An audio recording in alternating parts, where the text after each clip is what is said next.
ताज्या बातम्यांसाठी पाहत रहा तीचा सागर न्यूज।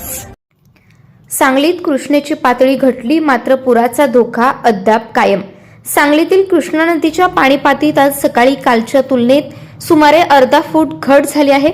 मात्र कोयना आणि वारणा धरणातून सुरू असलेला विसर्ग तसेच धरणांच्या पाणलोट क्षेत्रातील मुसळधार पावसामुळे नदीची पातळी पुन्हा वाढण्याची शक्यता कायम आहे। काल सुमारे 29.5 फूट असलेली कृष्णा नदीची पाणी पातळी आज सकाळी अर्धा फुटाने कमी झाली। तरीही कृष्णा नदी दुथडी भरून वाहत असून नदी काठावरील अनेक शेतजमिनी अजूनही पाण्याखाली आहेत, त्यामुळे पिकांचे मोठे नुकसान झालं। कोयना आणि वारणा धरणातून नियंत्रित स्वरूपात पाण्याचा विसर्ग सुरू असून धरण प्रशासन नदीच्या पाणी पातळीवर सातत्याने लक्ष ठेवून आहे।